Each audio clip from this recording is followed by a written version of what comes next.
Hi everyone, I hope you are doing so well. Thank you for clicking onto this video. I am Tando, for those of you who do not know me. I'm a biotechnology graduate from the University of Johannesburg. So I just do random YouTube videos on the corner of the internet, where I just speak whatever is on my mind, and I hope that someone is going to learn a thing or two from it. So yeah, okay.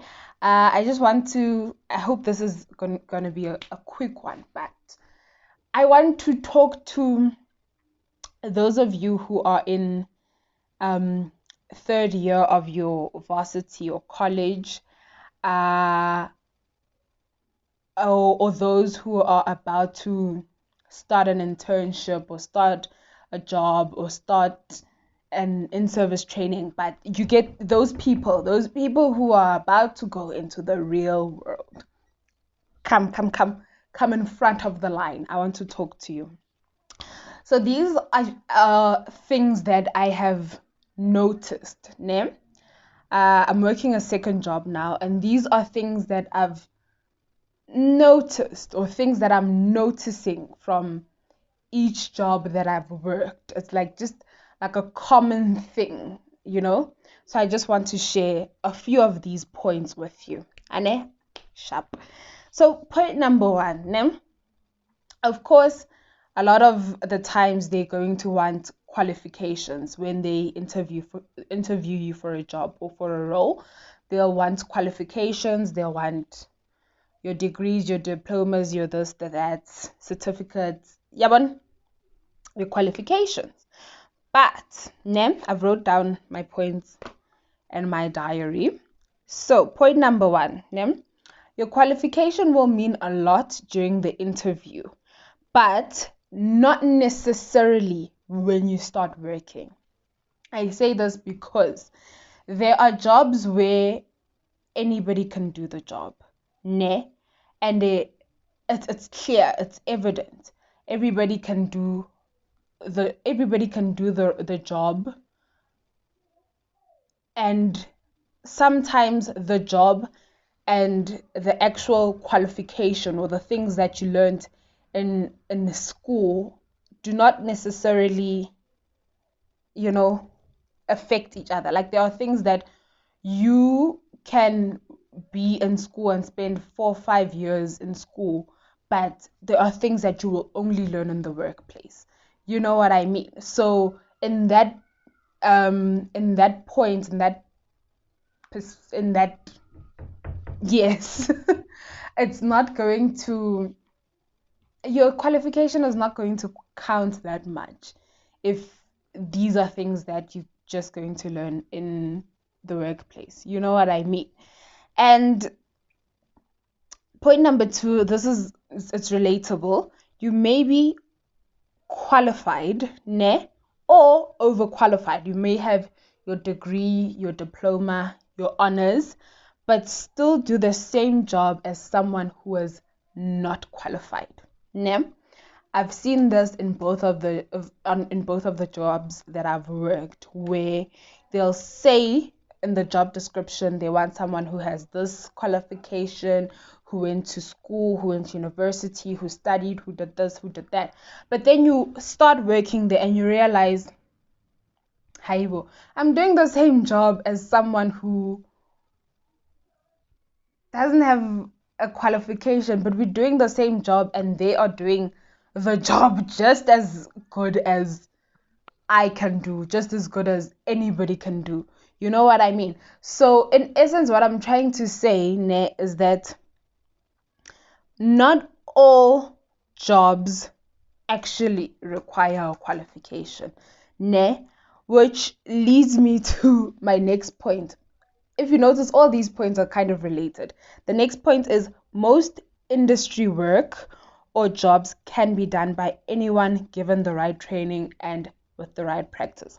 I've seen this with both jobs that I've worked, where, just like I said, anybody can do the job given the right training. That's why I'm saying, Guti, jobs put so much emphasis on qualifications, on degrees, on papers. But in essence, if you give this person the right training, if you give this person, you mentor this person and you show them what to do and you train them thoroughly, they can get the job done. You know what I mean? I mean, some jobs. I'm not saying you can become a doctor without going to school, or you can become an engineer without going to school, But most of these jobs are jobs that are, you can show this person how to do this on the computer, or how to operate this machine, this way. You know what I mean? And I've seen it, which leads me to another point where you will work alongside someone who is your parents' age or older. This, for me, shocked me the most when I started working, where there were old people, like people in, not my generation, not my parents' generation, but the other generation. You are going to work with people who are older than you and still do the same job, which is why I say, Uguti, some jobs you don't really necessarily have to be qualified for, because here you are working with the 60-year-old. Do you think the 60-year-old has a biotechnology degree? I don't think so, but we're doing the same job, and they're doing this job as well as I am, because they got the right training and they were shown and mentored and trained thoroughly. So I mean, keep that in mind, Uguti. Don't go into the workplace thinking that, oh wow, I've got a degree, I'm a biotechnologist, I've got an honors, I'm a this, I'm a that. Because when you get to the workplace, it might not hold as much value, unfortunately. Going back to the point of your work with older people, please note, between you and I, these people are stubborn. These people are so stubborn because they are used to doing things their way, and they don't adjust well to change. You will come in here with your fresh brain, with your fresh ideas, trying to bring in change and innovation and what. These people, they're not gonna take a chance. They're not gonna, especially from you wena who just got here izolo with your degree. Ufuna ukutshela mina ukuthi ngiyenzeni? I've been doing this job for the past 60 years. Are you gonna tell me? So just bear in mind that kind of thing. Sorry, I need to check this battery. Oh wow. Okay. So another thing, my battery is about to die. Another thing is, lastly, you are going to meet wonderful people in the workplace, people who will teach you, people who will want the best for you, who will look out for you, and these may be your connections in future. And you know what I mean? You're going to meet amazing people in the workplace. But in the same breath, you are going to meet horrible people. People who just don't like you. Umuntu nje angakufuni just for being you. You are going to meet horrible people in the workplace. I don't want to lie to you. You're going to meet people who just want to make your job difficult, or want to stand in the way of you doing your job. Nje, unprovoked. You're going to meet horrible people, but you're also going to meet wonderful people who would want the best for you. And it's not going to be terrible. You're going to have a lovely experience. It's going to be great. You're going to enjoy working. You're going to enjoy the money.